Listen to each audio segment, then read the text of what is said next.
Reese's Puffs, Reese's Puffs. Thanks for the subscription.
Thank you, Falco. Thank you. Thank you very much.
In case anyone's wondering, I'm still riding the Popcast right now.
By the way, Brush, when am I going to have you on the podcast?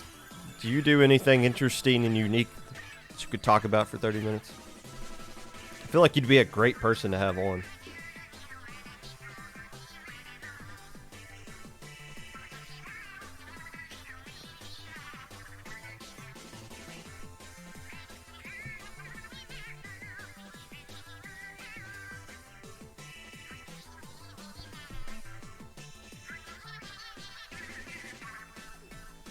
You mean you need to change up my time slot? You're literally here right now. You're literally here right now. What are you talking about?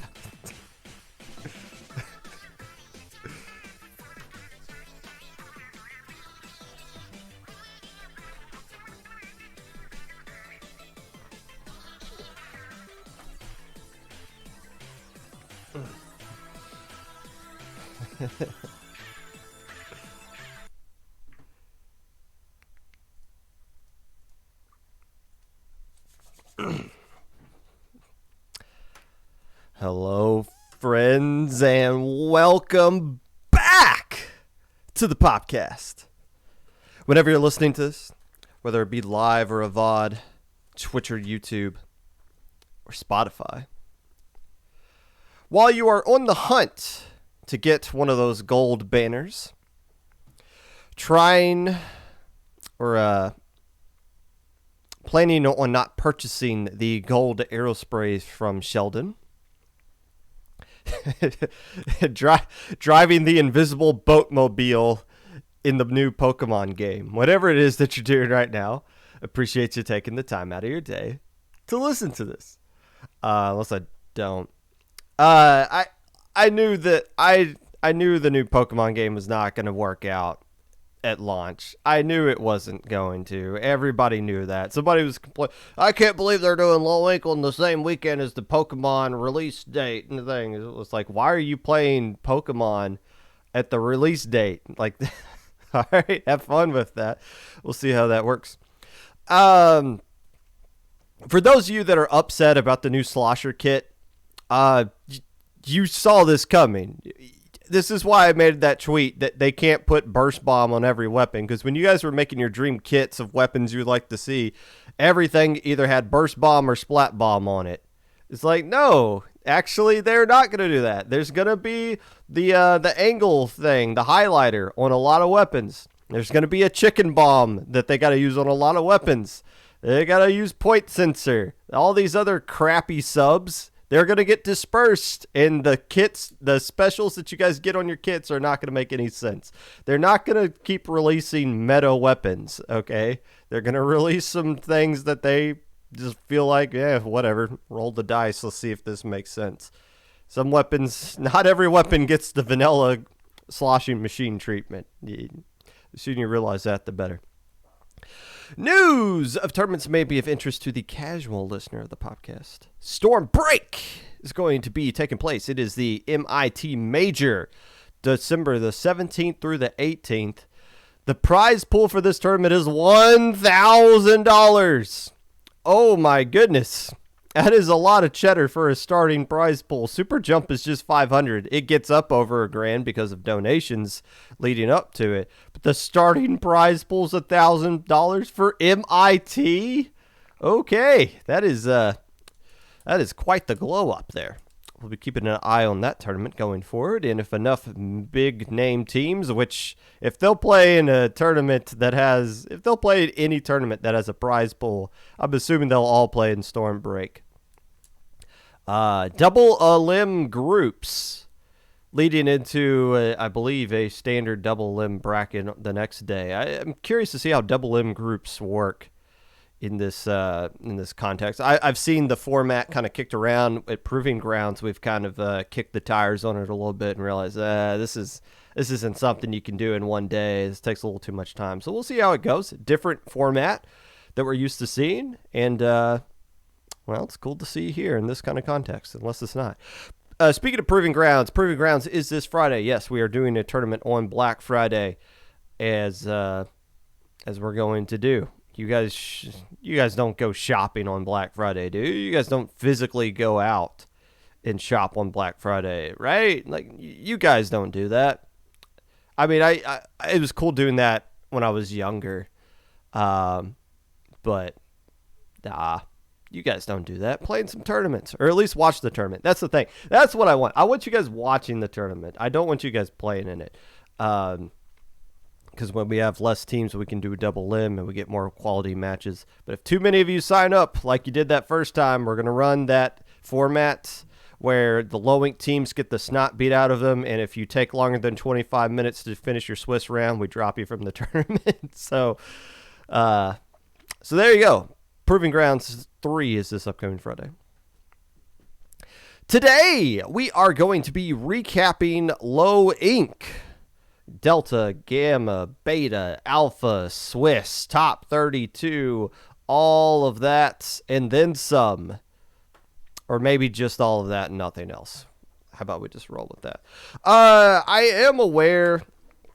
I debated doing a segment talking about how the freelancing takoyaki is trying to bring DJ back into the community.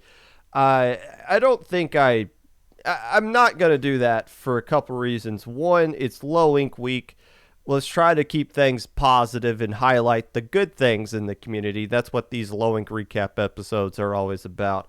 And two, I think the vast majority of people are all on the same page that freelancing takoyaki has completely crapped the bed with their opinions on this whole matter. And whenever like something like this happens, and one person will tweet out something like, man, the Splatoon community is blah, blah, blah. And it's like, no, these guys don't represent the Splatoon community. They represent themselves, and they've made total jackasses of themselves. There's not really anything I have to add on top of that. I think everybody in the community is on the same page. If there's some sort of organization that would let DJ back in, I highly doubt that. I think everybody on this community, all the leadership in this community is full of people that aren't brain dead. But if any of them did want to allow DJ back in, ask in-game TV how that went. You can't, they don't exist anymore, but have fun with that. So that's all I'm really going to say on that.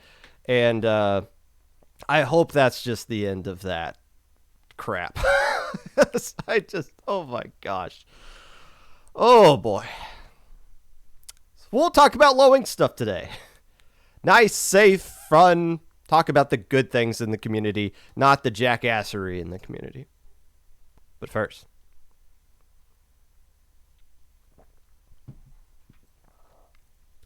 I don't know what number we were at as far as registration was at when the tournament actually started. Full disclosure, this is probably the one Low Ink where I was checked out mentally during the whole weekend. I've been trying, with how stressful the last Low Ink was, just for the fact that it had so many teams. I was like, okay, I can't mentally go through these Low Inks going forward if they're going to be this big for the time being. Like, I can't do that. It's just going to, every single month, it's going to cause me to lose my facial hair next. Like, I don't have much hair to lose on my head, so I got to keep what I got. I didn't even, so like after Saturday, my wife and I went to hang out with Falco and his wife, who we met for the first time, and their dog, very pleasant dog. We just, sat around, enjoyed the evening, and had a great time socializing and just taking mind off of Low Ink in general. And that was fun. That was great. I didn't even know, at the end of Saturday, I didn't even know who made top 32. I never really follow Low Ink, like the standings of Low Ink during the tournament. I'm more just keeping an eye on help desk while also keeping an eye on the stream, while also keeping an eye on that red thing that says that somebody is alerting, somebody's hitting the call attendant button because they reported the score wrong, or like the two teams are cussing each other out because of whatever reason. You got to go in there and be like, stop, this game's over. We're giving the score to this team. We're moving on. Like, there's too much TOing that goes on for me to actually stop and be like, oh, this team's popping off, or wow, that team's doing really great. It's not till after Saturday's over where I look at the standings and just be like, wow, I was not expecting that team to do that good or that bad or anything like that. But I didn't even technically, I didn't even look at the standings until Sunday. Here's how this is going to be embarrassing to admit, but here's how out of touch I was. I thought Photic Zone made top 32. They didn't even play in the tournament. I was just expecting them to be there. I guess they dropped or didn't check in or something. I know they signed up. But I was just in my mind picturing them being there, and I was just, when it got time to seed alpha bracket, I was like, "Where's Photic Zone?" And I was like, "Oh, they're not even in this tournament." So that's a good thing for me. That's a good thing, because if I can just have the out of body experience of just running this tournament without having all the stress that goes along with it, then I can just do this forever. And the tournament seemed to run fine. It seemed to run great. Did people complain about the format? Yeah, one team did. It's the same team that complains every single time. It's fine. It seemed to work out just fine the whole tournament through. But the actual number, I see people in chat. So, like, the thing is, we had 170 at the end of registration. We had 170, and then we kicked out like 10 teams immediately because they couldn't figure out the splash tag thing. And that's been a great thing, not kicking out teams, but just like those teams in particular, because it's like if you can't figure out the splash tag thing, you're probably going to be the teams that can't figure out anything and are going to cause delays. So it's like you get rid of the problematic teams that don't follow directions before the tournament even starts. That seems to make things go a little bit smoother. I think and I don't know what the official number, like it's on Battlefy, it says 147, but that doesn't include the teams that didn't check in. I think only 4 teams didn't check in. So it's like the mid 40s, 140s is what the total number of teams that we got here. However, let's do something interesting, because this is a tournament that caters to all 140 some odd teams that sign up for it. All of them get something out of this tournament, and that's what makes Low Ink so unique and interesting, and why people keep signing up for it again and again, even though they go on Twitter and complain about it, which is great. I love the fact that people complain about Low Ink on Twitter, because that's what Twitter's for, venting, just getting it out of your chest. You lose, go on Twitter and blame something other than yourself just to get it out of your system. I, as a human being, I can understand that, and I'm glad you guys use that outlet to do it where I don't have to look at it, instead of coming into the suggestion channel where we got to be like, no, your takes are stupid. So I'm glad that's a thing. But let's start breaking down these 140 some odd teams into different categories that we can go through here. First off, you got your new teams. The teams that are playing in legit tournaments for the first time. We get tons of these teams playing in Low Ink. Even before Splatoon 3 came out, where we're getting tons of these teams coming in and playing in a Low Ink, being your first legit tournament. No, the Nintendo tournament doesn't count. Although we do get a ton of people who do have on their resume, the only tournament they have on their resume is the Nintendo tournament. That's great. That's not a real tournament. This Low Ink is their introduction into what real tournaments are about.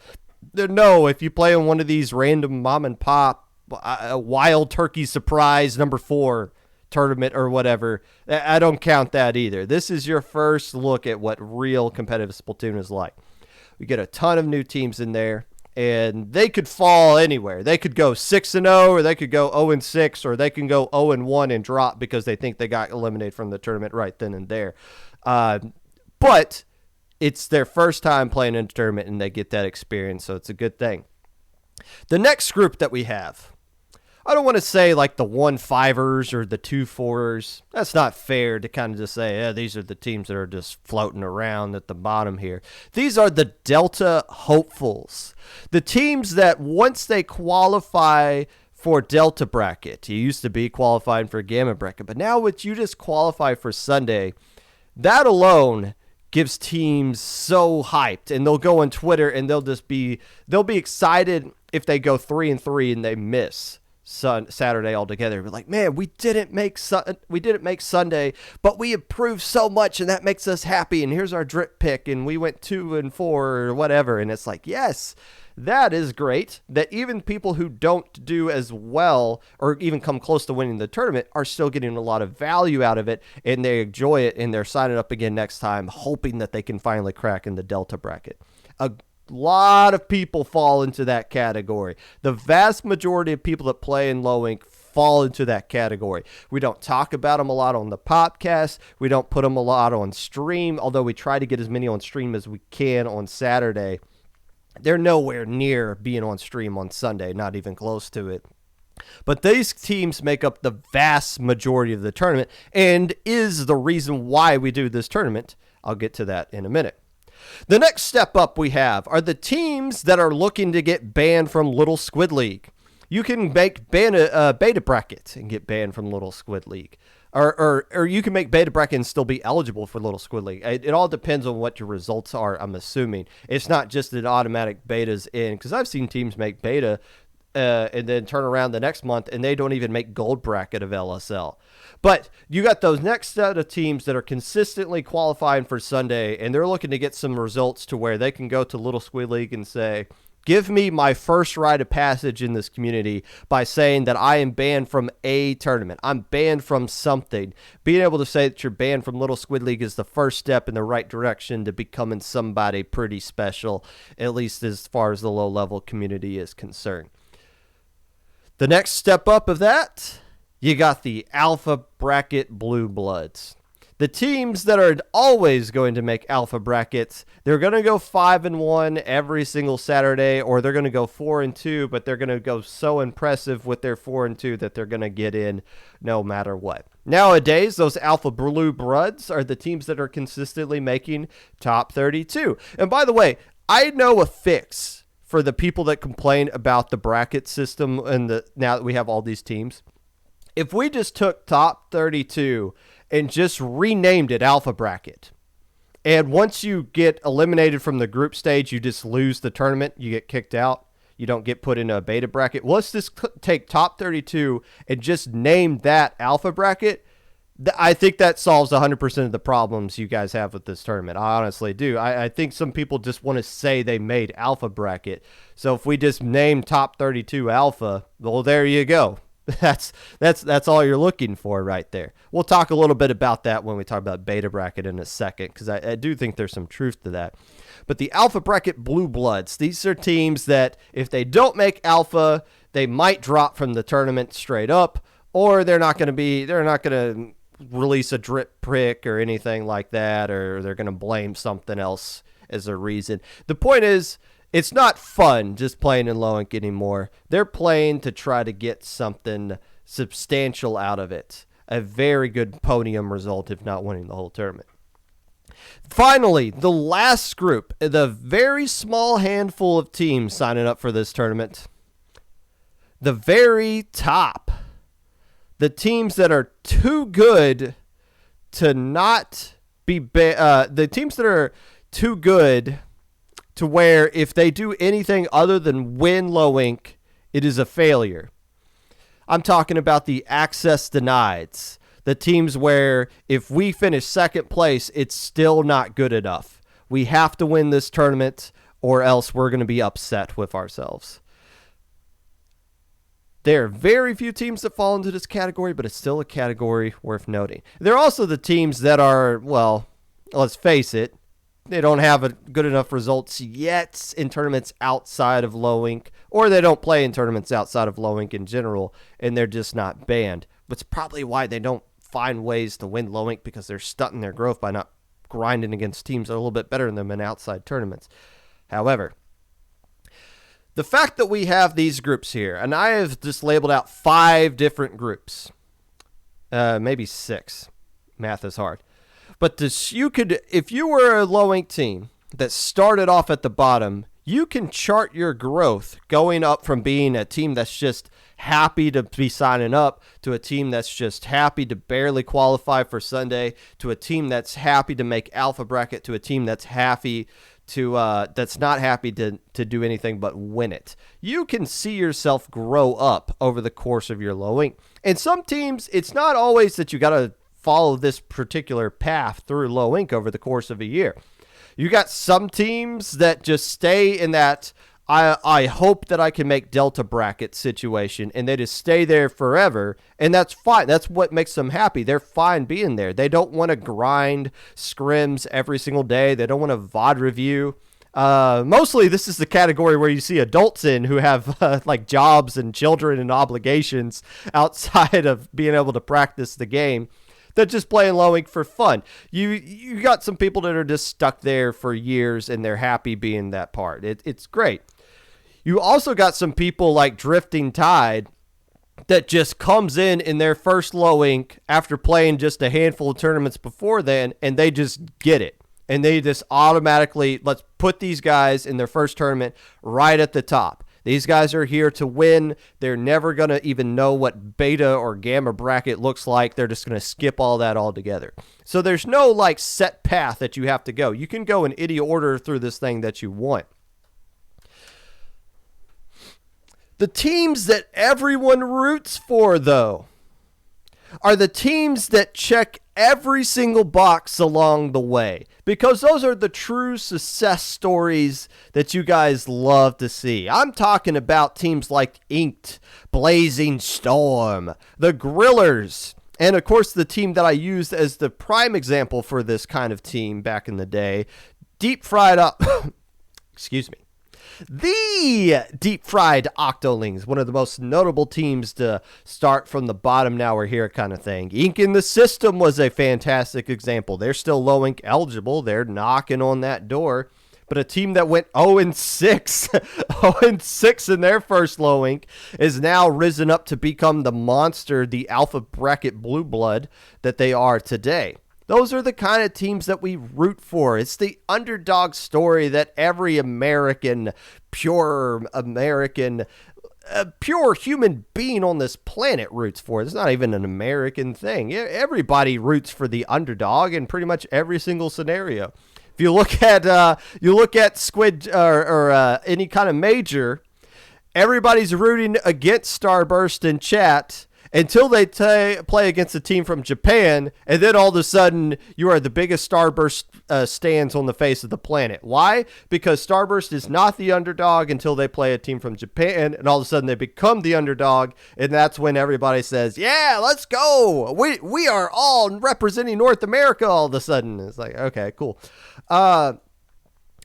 But that's why we love watching low ink, because we get to see these stories happen right in front of our face. And it's cool because low ink has been around for so long that the players that are in high level right now grew up in a low ink. The players at the very top level of competitive Splatoon right now, low ink wasn't a thing back when they were starting out, and they never really started out at the bottom. They've always kind of been like floating around that high level and ascending to become the monsters that they are today. But as I'm looking at like the rankings that come out every month, the teams that make the top 20, I'm looking through that list and I'm like, I remember when that team accused me of being biased towards my girlfriend in low ink. Like, look at those guys. Look how much they've grown in the past year and a half or so. Like, it's cool seeing teams grow up through low ink and then become something even greater beyond it. And I could list off so many teams that fit into that category, and so many players that have left their low ink team and joined a new team of other players that have been great in low inks in the past. And that's cool to see. What we forget, though, even though Alpha Bracket is the one that gets the most attention, and it always will be, it's the one I give a top 10 for. I don't do a top 10 who I think is going to win Gamma Bracket thing. That's not what these things are about. We're never going to stream Gamma or Beta or Delta Bracket because that's not what's going to get the most views. Whenever somebody's like, what if you do a stream of each bracket? Okay, 300 people are going to watch Alpha Bracket.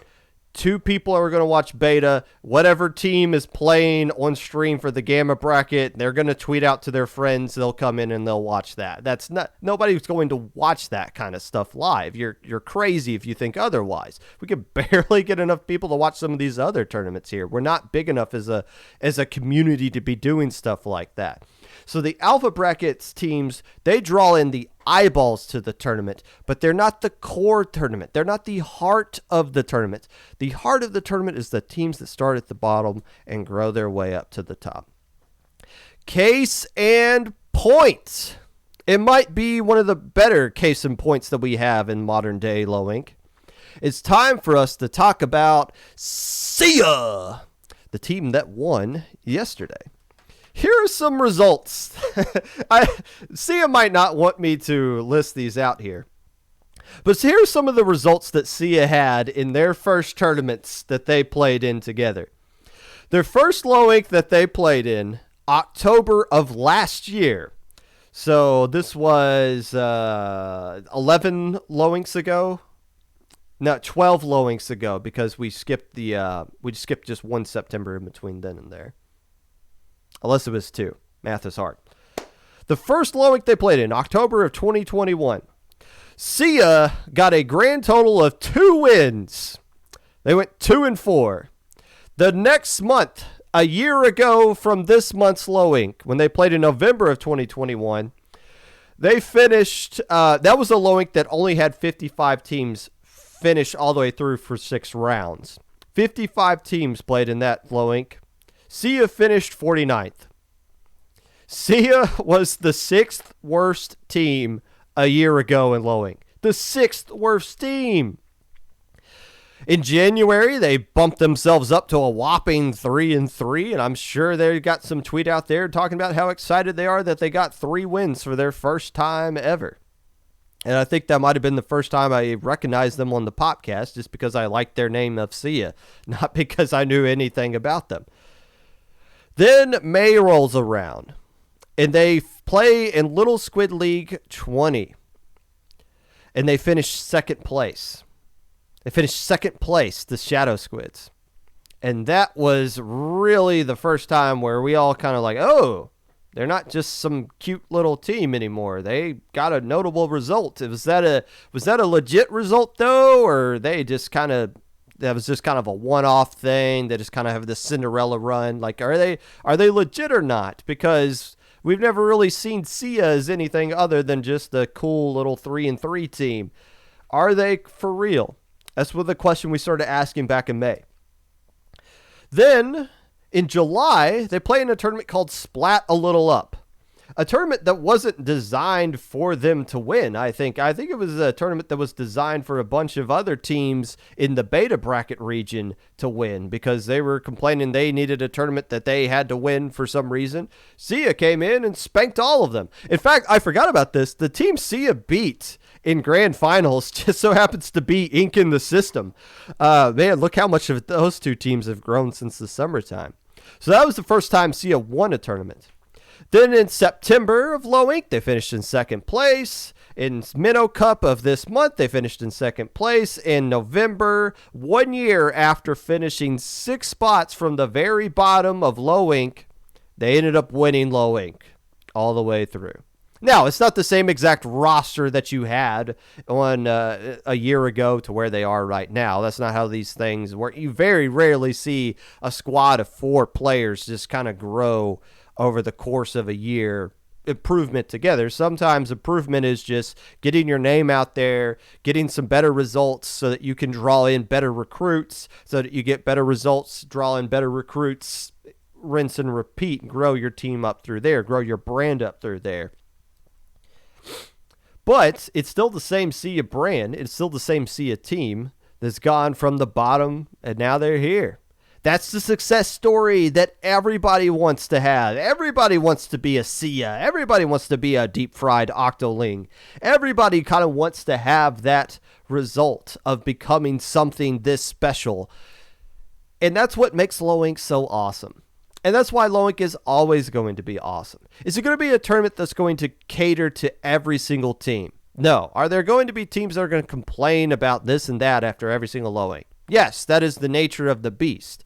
But as long as you still have this kind of environment where we're watching these two teams have an epic grand finals and these four teams have epic semifinal matches on stream, that is the present of what Low Inc is. But the future of what Low Inc is, the team that is going to win Low Inc a year from now, November of 23, might be a team that's sitting at the bottom of this Low Inc. It's probably a team I'm not even going to talk about today because the results they had was so insignificant that it's not really something that I need to waste time talking on because I got to give credit to some other teams that have popped up yet. But there are lurking in the midst of this tournament, and we'll look, somebody said a reminder, we'll look at this in the November of next one. Somewhere lurking in the midst of the basement of this tournament's results lies the next SIA. And that's what makes this tournament so special and awesome. My next Low Inc preview. And this is something I did, I want to say like 3 months ago. I listed off the teams that were going to be the future of Low Inc. Ink in the System was one of those teams I talked about. Surf and Turf was another one of those teams I talked about. Look how much those two teams have improved since then. One of those teams was SIA. And I made this statement. I forget what episode it was, but I did say that SIA was going to win Low Inc at some point before the end of the year. And if they didn't win that game 7, they would have had to win December for it to work out. And who knows if they would have been eligible by December with the rate that they're kind of going. But they ended up doing it. They won Low Inc. Nicely done, SIA. Congrats to them, and there's more conversations to come, especially with Citra, the rest of the Alpha Bracket teams. There's a lot of teams we're going to be talking about that Plaw played in the most recent Low Inc, which took place yesterday. However, before we can get to that, water bottle. It is time now for the weekly recap.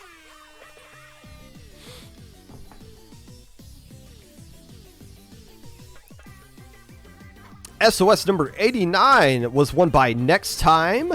I Don't Know finished in second place, and Nightmare finished in third. The team that made up this Next Time pickup team, Lucas, Jex, Misa, Burdom, and Sun. I believe that is the son of Sayonara helping out and playing this team. Don't know if Sun actually played or not, but that is 5 players that represented the Next Time team. The Next Time team played in the most recent Proving Grounds, but I think they dropped. Would have been cool to see them play all the way through. But regardless, they played on through SOS 89 and they were able to win it.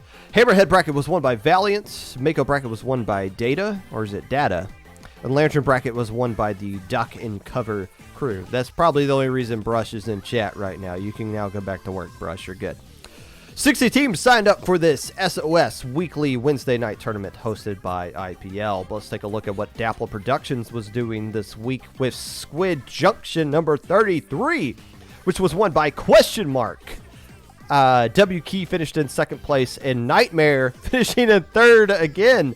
Look, it's Ludi season. You need to get some results to start impressing people, especially with Div 1 already declared to be much smaller than what it has been in the past.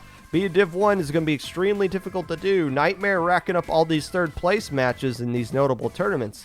Is that going to be enough to be Div 1? I don't know, but they're at least knocking on the door. They're at least trying to slip past there.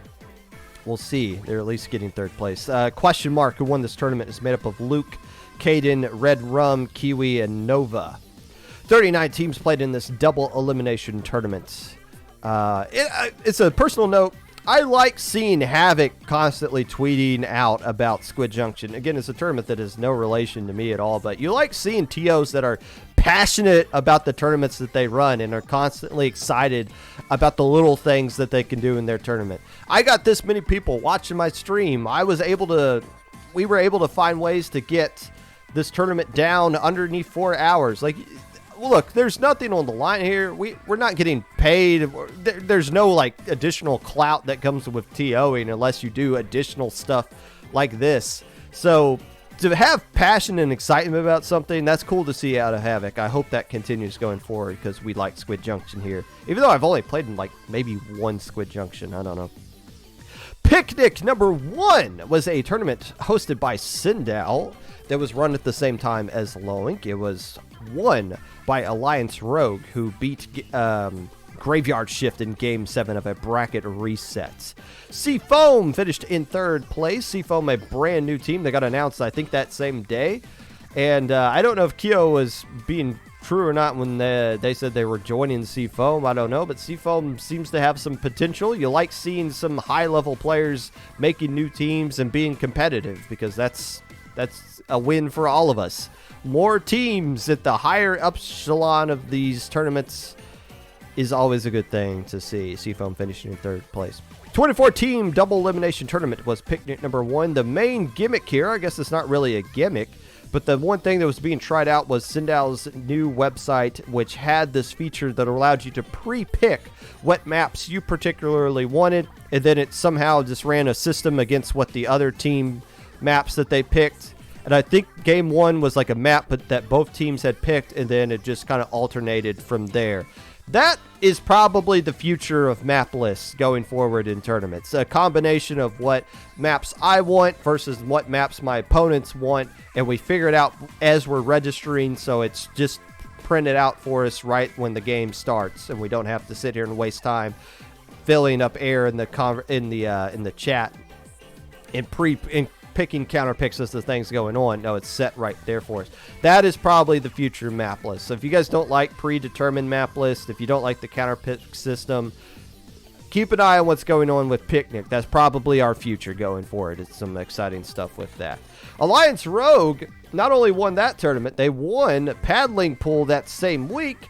And they also won some other tournament I didn't really realize until they tweeted out they won it with, I think it was like the Tent Tourney or something is what it translated to. But it was the Alliance Rogue sweep over the course of the weekend, trying to bounce back from their loss earlier in the year in their own country.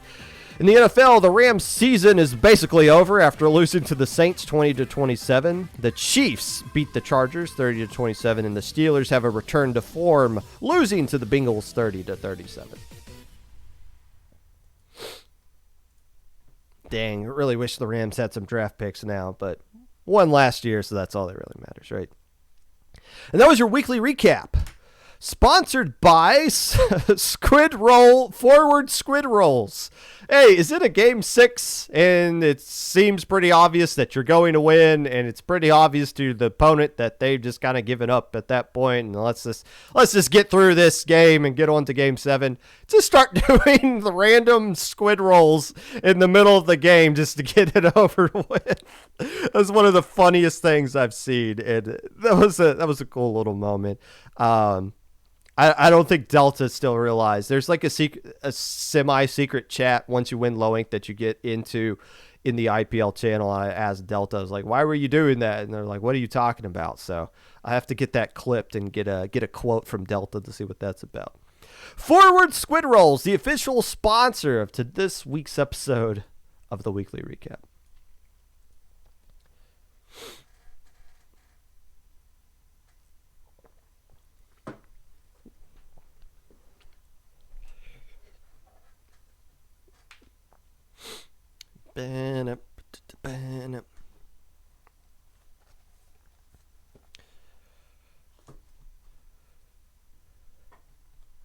Before we talk about the winners from the stage, and we're going to start off with Saturday first, and then we're going to look at each and every individual bracket moving up, and we're going to knock all this out before the top of the hour, hopefully. An anomaly happened here. Something that we've only seen happen just the second time ever in this lowing. The Boston Squid Party finished 8th place in their Swiss group. Cosmic Court finished in 9th place. They had the same exact opponent win percentage. They had the same exact personal win percentage. The third, there is a hidden third tiebreaker on Battlefy. And I don't know if Vincent was able to find this or just calculated it themselves. But that is your opponent's win percentage. And yes, we did the crunch the numbers, and Boston Squid Party had a better opponent's opponent win percentage. However, we think that's a dumb tiebreaker to decide who makes top 32 and who makes Gamma Bracket. So, for the second time ever, we made those two teams play each other. Best of one, Splat Zones, Mako Mart. Some people were saying, what if you guys did Turf War? Because we're not dumb. That's why. We just the second time ever, and it seems like, the 8th place seed always wins those best of ones anyway, so it always works out. Now, this same exact tiebreaker happened last month as well. However, those two teams in question did play each other at some point during the Swiss stage. And we just gave the win to the team that had the head-to-head tiebreaker. Once again, it was the team that was already slotted at number 8 versus the team over number 9. So that was something we checked for first. If both teams play each other in the Swiss stage, we just let it go because there's no, you've already won. We count that as that. But it's weird that has happened. In all the low-inks we've done, it only happened once until this past, the two low-inks that we've had with this many teams. It's now happened in back-to-back months. It's very bizarre, and it's always that 8 and 9 spot. And I know Airsign talking about Puzzles and Dragons. I heard about that afterwards. But I think you guys got bumped up anyways because of somebody else dropped. So we wouldn't even have to do that. And again, if somebody had dropped out of top 32, we probably would have just bumped them up anyways, and not done the best of one. But it's odd that keeps happening, and I wonder if that's just a coincidence or if it is something to do with the 4 Swiss groups, some sort of mathematical thing. But hey, win your games, guys. If you go 2-0, make sure you go 3-0. Those little games that seem like they don't have any kind of meaning to them, they did the Cosmic Court. They win just one extra game. They don't even have to worry about Boston Squid Party. They get the tiebreaker over them. Win your games, kids. My winners from the Saturday Swiss stage. Give me the Team Biscuits, who went 4-2, getting key wins over the Joke Raiders, Boston Squid Party, and Splat-A-Lot Drippy Drippers. Weren't they like Dark Matter? Okay, Drippy Drippers, we roll with that. Back-to-back 4-2 results for this Team Biscuits team. This time around, they made top 32, whereas I don't think they did last time they went 4-2. Speaking of Boston Squid Party, they went 4-2, getting some key wins over Mystical Ink, Pearl Essence, Krill Issue. They also, as I mentioned, beat Cosmic Court in a secret underground best-of-one match to secure their spot in top 32. Nicely done, Boston Squid Party. Let's give some praise to Cosmic Court as well. They got some key wins over Krill Issue, Insquidious, Boba Tea. I'm not a big fan of boba tea personally, but I am a fan of, I'm not a fan of boba tea smoothies either. It's not really a thing. I just don't like the texture of those things. Also, a close 3-0 loss to Solstice. We put this one on stream in round 1. It's really difficult to get a stream in round 1 that's competitive, and this was a competitive win, even though Cosmic Court lost 3-0. It shows how strong Solstice is, considering Cosmic Court came so close to making top 32. Transcendence with 3-3 with key wins over Seasick, Day Old I almost want to say Day Old Sushi out of habit, but it's not. It's Day Old Tofu and Krill Issue. They just missed making Delta Bracket, but again, I think I saw them as one of the teams that tweeted out that they were happy with how well they did, which is, again, another portion of the bracket I'm talking about earlier in my last segment. There you go. Big Man Sweep got a 5-1 result, including key wins over Ink Black, Sea Foam Suckers, not to be confused with Sea Foam, Banana Basics, and Undertime. This was probably the best pickup team in this tournament until I realized that RNA was a pickup team looking at the IPL chat earlier today. Big Man Sweep, though, probably the second best pickup team in this tournament. Not too shabby going 5-1 on Saturday. We'll talk more about them later. The Krusty Crew, coming back into this tournament after passing the exemption request, went 4-2 with key wins over Kappa, the Imbeciles, Splat-A-Lot Imbeciles, Neon Palm Tree as well. Those are some quality wins for the Krusty Crew, who went 4-2. Krusty Crew's team is more of the old Enigma team than it is Krusty Crew. Originally, it was half Krusty Crew and half Enigma, and then they added another player afterwards, which also was from Enigma. So I think like ownership rights goes to Enigma at that point, 60-40. They might need to change their team name. You'll have to look at some stock trading rules into that later. But for now, they are still the Krusty Crew going 4-2. Uh-oh. Got to give some props to the Glitter Gel Pins here. They went 4-2, got some key wins over Undertime, T5F. The Splatter Dragons representing Drexel beat them on stream 2-1. Very nice. Look, Glitter Gel Pins. We got off on the wrong foot. I'm sorry. I said I don't like your team name because glitter is the most annoying thing on God's green earth. Not because I don't think it's pretty, but because if you spill it anywhere, it is going to stay there for all of eternity. So yes, do I not like your team name? No. Does that mean I don't like you guys as individuals? Possibly. I don't know any of you, except I think one of you was the one who did the, I didn't realize this till after, but that interview that I did for that website, I believe one of those players represents the Glitter Gel Pin. So that person I like, and if I get to know the rest of you, maybe I'll like you guys too. We'll keep that door open. Well, let's not close it right away. Nicely going 4-2. Your team name still sucks though. Marine Melody continues their dominant run that they've been on the past couple of months here, going 4-2 with key wins over the Trojan Dogs, Distinct and Ew Fish.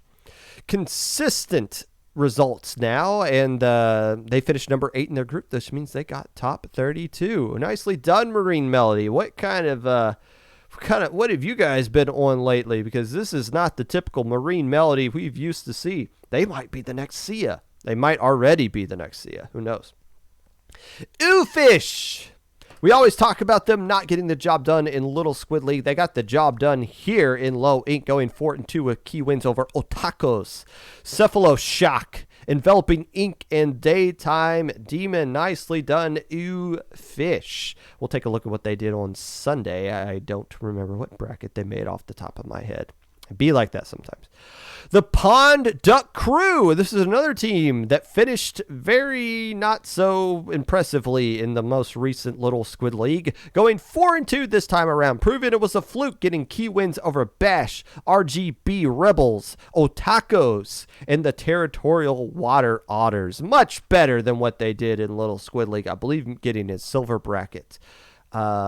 So a little bit of a glow up here. Hey, last weekend doesn't matter. It's about who we are today. Pond Duck Crew is a 4-2 team in Low Ink.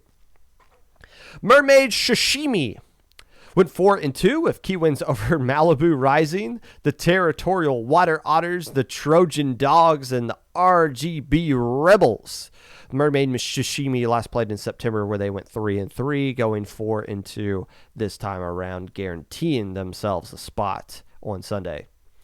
KO Calamari seems to be a team that has been turning the corner as of late, from being a typical beta/borderline alpha team to being a legit contender. They went 5-1 to getting key wins over Splat-A-Lot K, which I believe is the Splat-A-Lot Kraken Crabs or something like that. Low Tide Era, Adantes, Tidal Wave, and Tidal Wave. A great tournament step up for KO Calamari. We'll probably take a look at what they did coming up. Polyamorous Gamership went 4-2 with key wins over TR Esports, Low Tide Era, Hydra, and Hydra. That is an A, not an O. I wish I could read my own handwriting. Going 4-2 last month, 4-2 this month, and we are 100% going to talk about these guys coming up because they did pop off in Gamma Bracket. The team with the highest opponent win percentage. I hope I'm pronouncing this correctly. It's Yorha. That could be a fun name to say. They went 4-2 with an opponent win percentage of 75%. My goodness. Their key wins come against Big Man Sweep, the Glitter Gel Pins, Kappa, and the Seafoam Suckers. 75 opponent win percentage out of all 140 some odd teams. Nobody had technically a tougher Swiss schedule than Yorha. At 4-2, comfortably found their ways into top 32. My biggest winner from Saturday usually goes out to a team that is one of those Delta hopefuls I talked about to having a great 4-2 or 5-1 result. Instead, let's give it out to the Aquatic Vanguard team that went 6-0 on Saturday, including key wins over Red Pacific, the Pond Duck Crew, Ooh Fish, and the Jelly Squids. I've always talked about how Aquatic Vanguard has been very inconsistent. 1 month they're threatening to win the entire tournament. The next one, they don't even know what Gamma Bracket looks like. This time around, though, they seem to have got the right formula.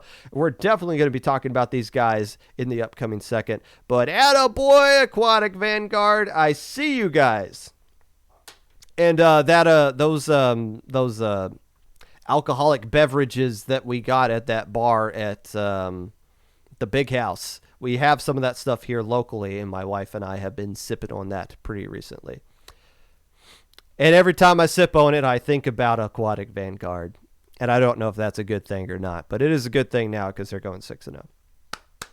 Nicely done. Let's look at some brackets.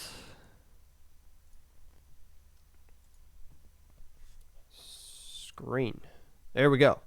Delta, Gamma, Beta, Alpha will move up from there. Starting off with Delta brackets. The teams I want to talk about here. First off, I want to give a shout out to Otakos. Not just because I know they're in chat, but because they did pretty good here in their first... I can't remember the last time Otakos played in a low ink.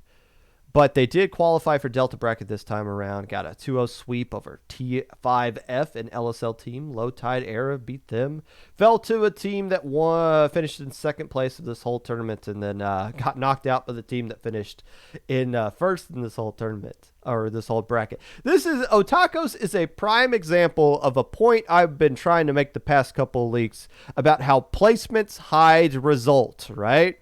Oh, Otakos, they finished in, They got eliminated in losers round 4. Yeah, but the two teams that beat them were literally the best two teams in that tournament. You got to look at the results, not the placement of these things. So nicely done, Otakos. You could call yourself the third place team if you want, except you can't technically do that.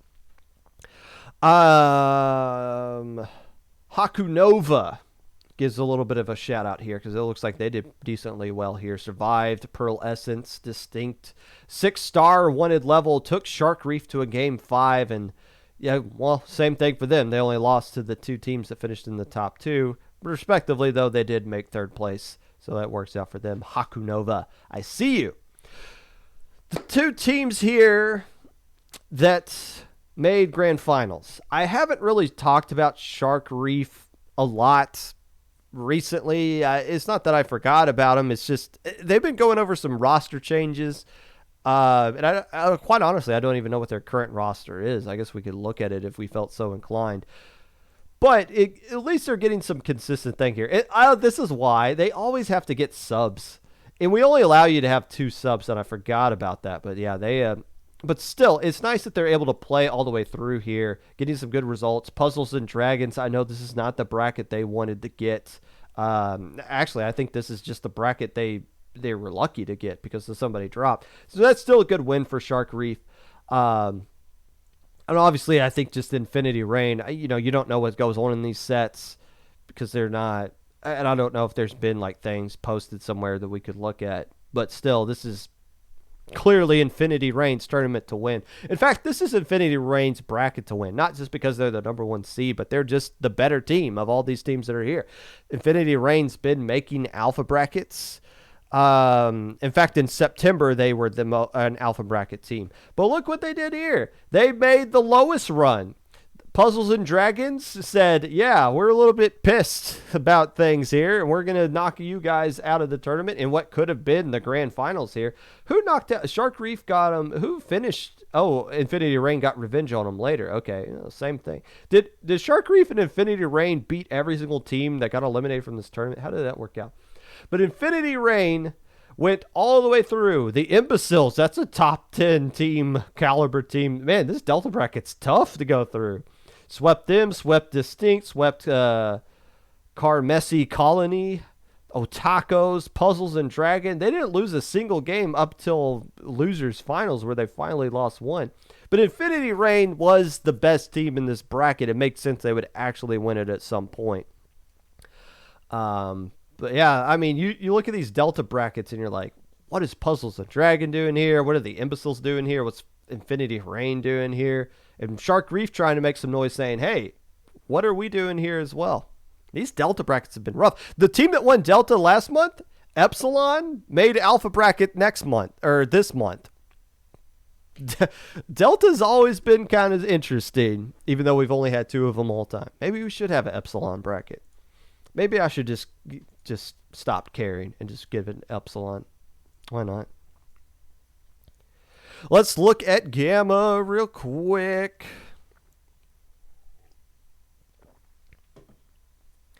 The team that finished in second place is a team that probably got bumped up here, the Pickup Truck team. It looks like they were very competitive with polyamorous gamers. Before we get into this set, though, the teams I want to talk about that didn't make grand finals. First off, Overtime deserves a little bit of credit here. Making a pretty decent run. Solstice, we talked about Solstice beating that Cosmic Court team on stream. A very good win for them. 3-0 in Kappa, and this isn't the same exact Kappa roster that we've used to see.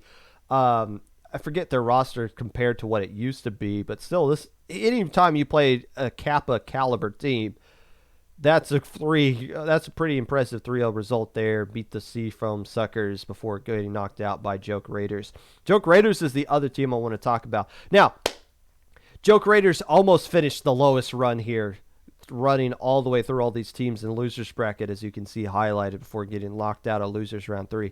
But when you have so many teams sign up for this tournament, even though I am the main person who signs off on the verification, I still don't recognize every single team, even as I'm looking at them. In fact, I didn't even realize there were 2 teams called Monsters Inc. One with a Monster S apostrophe and one just straight up plural Monsters Inc. I didn't realize there were 2 teams with the same exact name until they were poking fun at each other in the general IPL chat. So that shows how much I'm actually paying attention to things, even though I'm verifying. But Joke Raiders, JPEG recognized these guys well before I did. I guess I should scroll down here so you can actually see. But Joke Raiders, I believe, is a team JPEG commentated at one point. And JPEG was like, hey, I remember those guys. And I was like, who are they? But they're strong. 3rd place in Gamma brackets, nothing to sneeze at. But the teams that finished in second place here, Pickup Truck. I'm assuming it's a pickup. Why does every pickup team name just have a cat as their logo? It doesn't matter if it's SOS or a paddling tournament or this. If you're a pickup team, you just got some picture of a cat doing some sort of message. Every single team does that. Well, and that should have been my first indicator that RNA was a pickup team, because they also got a cat as their logo. Okay, fair enough. My point taken. Who makes this up? Sherbert, McDoodoo, Scrub, and Pigment were the players that made up this pickup truck team. Nicely done, finishing in second place as a pickup. However, the team that won this whole one, Polyamorous Gamership, is the team I mentioned as a winner, who went 4-2 during the Saturday Swiss stage. They ended up winning this tournament in Gamma brackets. I can't recall what they did last month, but we'll keep an eye on what they do going forward, because they're pretty dominant here. And Pickup Truck seemed pretty close with them because they had to play them 3 separate sets here. But Polyamorous Gamers, they survived a lot. They survived a best of 3 to a game 3 against the Joke Raiders, best of 5 in a game 5 against Mermaid Sashimi, and a best of 5 against Squid Sushi. These guys had a very stressful stressful run for a team, and they lost in a Game 5 to Grand Final. So this is a very stressful run here, and probably a very satisfying win for Polyamorous Gamership. So nicely done there. Again, 4-2 back-to-back months, a consistent result like this. A team that deserves our attention going forward. I guess we can look at top 32 and see. I don't recall anything interesting here. What's this highlighted message? Sharkleaf had at least one sub for every set. You were one of them. Oh, we couldn't deal with Infinity Reigns comp. Fair enough. I mean, you look at that result back in Delta being 6-0, that kind of highlights that there's just a little bit of a mismatch there. Seems to happen. I don't think there's anything interesting to talk about the round of 32. I think there was one circle of suck here back in Group E. I will say this, though. So one of my personal things that I noticed in the last link from the last one that I wanted to change was how quickly we seeded teams out of alpha out of top 32 into alpha and into beta. So one thing I did this whole seeding by paper. And again, the seeding is based off of your actual placement. We don't have time to sit here and be like, let's put C at the number 1 seed of alpha bracket and put this other team at number 16. There's no way we have time to sit there and debate those kinds of things. You just got to go by placements. So I did it all by hand. I did the entire alpha and beta seeding by watching top 32 by hand. And when the last match in alpha finished, I believe I hit start on alpha bracket 2 minutes later. Boom! I found ways to save a little bit of time. Get to the next frame rule. We're speed running these tournaments. Get them done as quickly as we can. Europe, I respect you guys. I don't want you guys staying up too late. And that's why when somebody says that we should do a 32-team double limb, I'm like, no. And I think that's the only thing interesting to say about this bracket. Again, it sucks because in round 3, the teams that go 0-2 and they realize they can't make alpha, you see them start to go to help desk and drop. And, that's, again, I'm not going to condone that, but I'm not going to blame them for it either. They get the result that they get, and it's their decision if they want to keep playing things out or not. So it just kind of them's the breaks, I guess. Beta brackets, as you can see, looking through here, Myopsis was the team that won all of it. I think Myopsis, I know a couple of these teams dropped. I know June didn't play. But Myopsis coming down here, and again, they're still a team capable of winning these tournaments. They just, for whatever reason, they just can't get out of the round of 32. I can understand why they're frustrated at it now. But when they get to these brackets, they do fine. They 3-1 June, 3-1 Team Biscuits, who's been vastly improving. This is a really quality win for Team Biscuits right here. Also, this one, Biscuits had a tough run here, getting knocked out by Surf and Turf. But, yeah, these are 2 really quality wins. We saw this team on stream, Bithic Brigade. But Myopsis winning this whole one against Ink in the System. This very well could have been your grand finals right here between these 2 teams. Ink in the System had a very stressful run. Again, this team dropped. I'm pretty sure this team dropped. So Ink in the System had to bye, had to play 2 back-to-back game 5s in a stressful bracket that they didn't want to win because they wanted to get into alpha. But I mean, Alliance of the Dam, I think that was my number 2 team. Surf and Turf played really. This is the team that won beta last month, wasn't it? I'm pretty sure it was. They did really well in it, finishing in 3rd place overall. But yeah, Myopsis, just if they can just find a way to get out of that round of 32, and I know they want the format to be changed, it's not going to happen. But if they can just survive the round of 32, and it's funny. If this was a double elimination bracket, round 1 is best of 3, and if you lose that, you go down to losers, which is best of 3. So if you lose your first 2 rounds of top 32, it's just like if you were to lose double elimination bracket anyways. You just get extra games at that point. So it's kind of the same until you get to the bracket where it's single elim. But beta bracket still has some value here. I know it doesn't get a lot of attention. And it is full of – beta bracket used to be full of teams that were excited to make it versus half the teams that were upset to miss alpha. Here you're probably just got a bunch of teams that are all pissed off that they didn't make alpha bracket, so it's understandable. This is probably the angriest bracket in the history of competitive Splatoon. Maybe we should start streaming this bracket in general just to see everybody's passion on display. There's a lot of highlighted messages. What's going on here? Polyamorous Gamership had a mostly different roster from last month. I've joined them since the banding skill issue. Okay, well, there you go.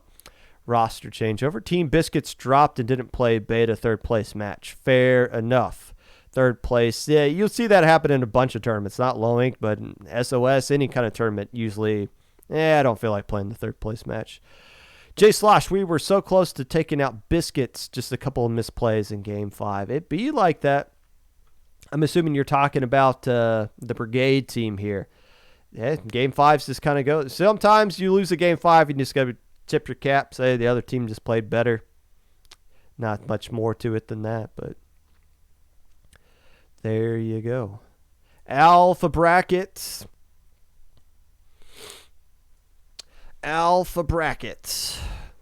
First off, let's talk about Aquatic Vanguard again. Let's get that right out of the bat.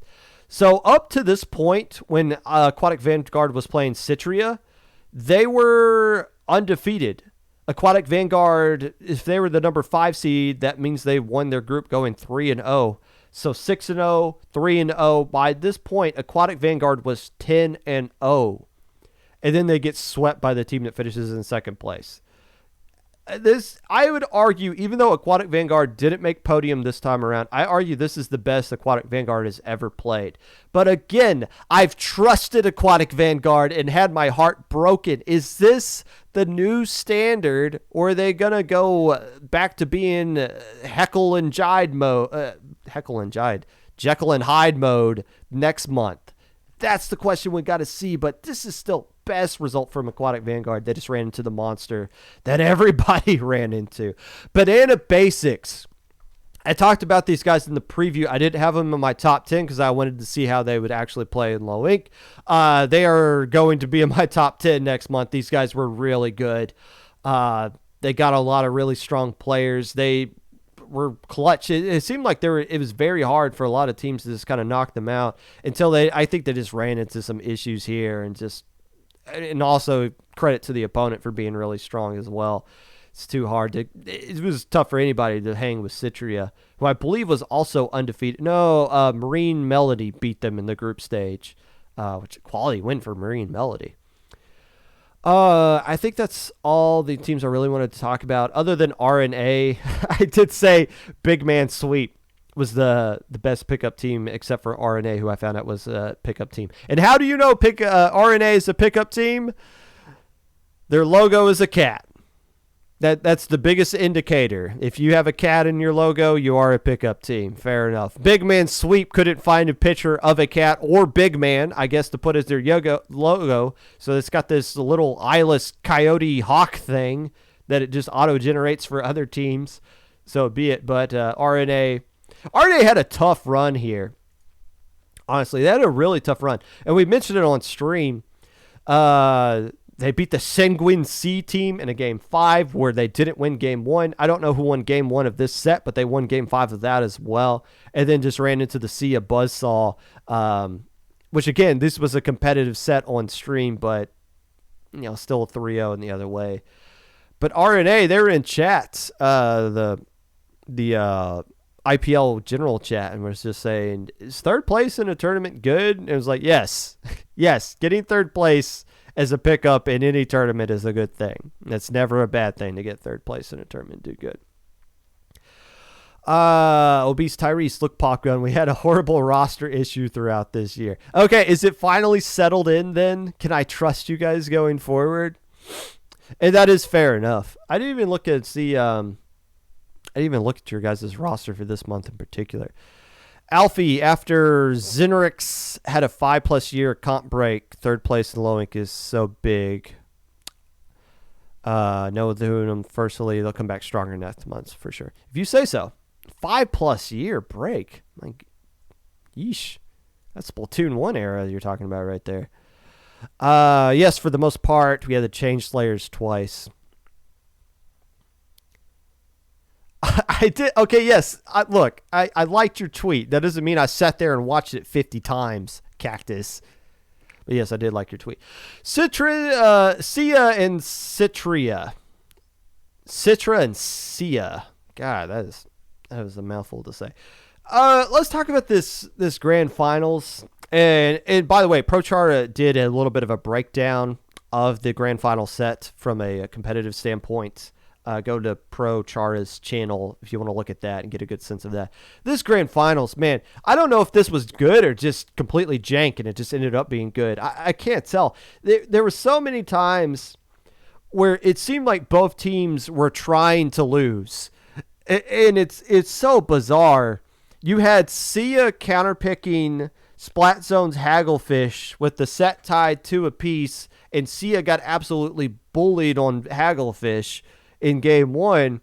And you're like, why would they do that? They have the entire board of maps to pick from, and they pick the one mode that is probably the most neutral map in the entire game, thinking it's going to give them a competitive advantage.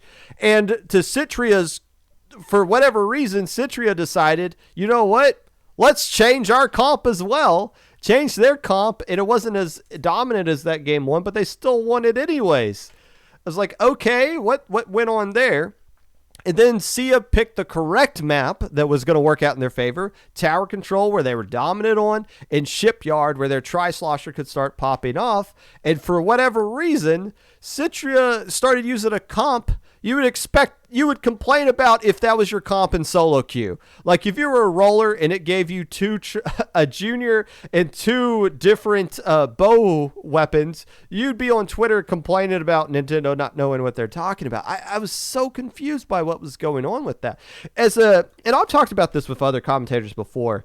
You can't go on stream and just sit there and dunk on somebody's comps. You can't do that. You can acknowledge that somebody's comp is very bizarre, but you as a commentator, your goal is to try to explain why they think that's going to work and what they're trying to do with it. And that comp was really hard to do. I mean, it kind of just harped on the point that it was a defensive style comp, which of course didn't work in their favor when they lost that huge lead in the beginning. But yeah, it was just such a bizarre set. And Citria, they kept picking Undertow, and I was like, oh, they're picking Undertow so they can use their X-Blosh again. But no, it's like they were on some sort of mission to try to get as many wins with unconventional things. It seemed like genuinely, if I'm being blunt here, I think Citria just overthought this one. I think the answer to how they win this tournament was right in front of them. And they were just like, well, what if we just try this weapon instead? Or let's just bust out this weapon we haven't used up to this point at this point. And it's just like, I don't know. I feel like if they just stuck to what they were doing, if they just used those X-Blosh, which it seemed like they were picking the map to use X-Blosh, I think they beat Sia. I honestly feel like they would. But at the end of the day, Sia just had a little bit more juice at the end. It was a great set. Set of the year, I don't know, but it's fun when it goes to game 7. But yeah, I think Sia just kind of mentally survived that one a little bit better than Citria did. But again, talking about Citria, these guys are really good. There's only 3 teams in the past 2 months that have beaten Citria. Drifting Tide, Sia, and Marine Melody. And all of those went to a decisive either game 3, game 5, or game 7. Nobody has swept Citria in 2 months, and nobody has been able to to beat Citria without them going to the final set. That's how good this team is. They are really good. If they can just be a little bit more disciplined with their comps, they're probably too good for low ink. I mean, we saw how strong they were. But at the end of the day, Sia is just saying Sia. I'm excited about Sia because I feel like they got a really bright future ahead of them. Now that they can play in tournaments that aren't skill capped, if they want to bring their person who keeps spamming poopy in chat, if they want to come back and play, they can. They can have whatever roster they want. They're going to have all kinds of people DMing them. Hey, you want to set up a scrim this week? Hey, congrats on winning Low Ink. You want to scrim us now? And it's like, interesting. You didn't want to scrim us last week. Why do you want to scrim us all of a sudden now? Is it because we won?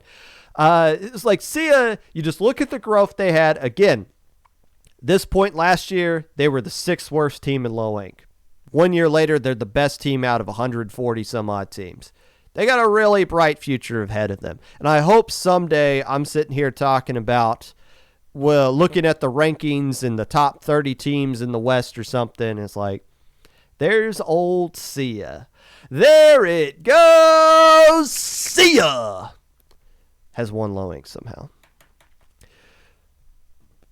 Who left the highlighted message in chat? Still glad to have made Alpha Bracket in our Low Ink debut with Sanguine Seas. Unfortunately, we just ran an RNA despite beating them in Swiss 2 days ago. I didn't realize that was a rematch. But so be it.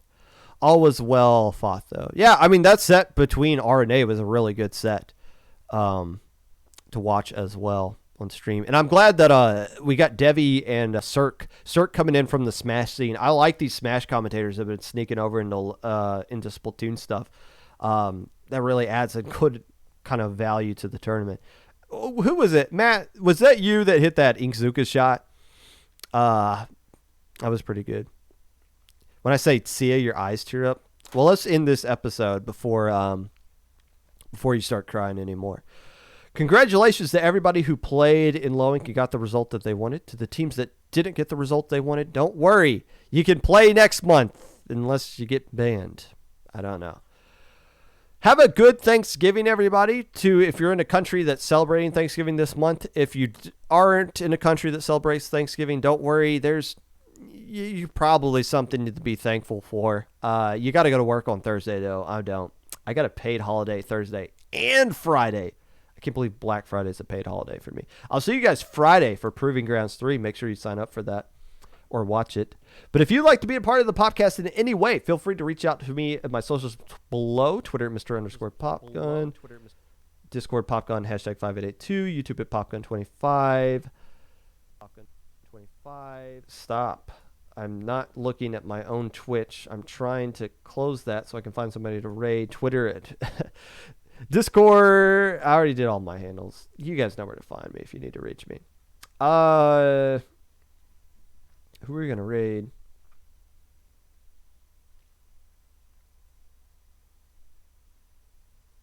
Can't raid myself. Let's go to Power. That'd be fun. Hey, get vaccinated. Stay safe. Don't get your grandparents sick this weekend. And don't do anything dumb between now and the next episode of the Popcast. That sounds like a good goal to have.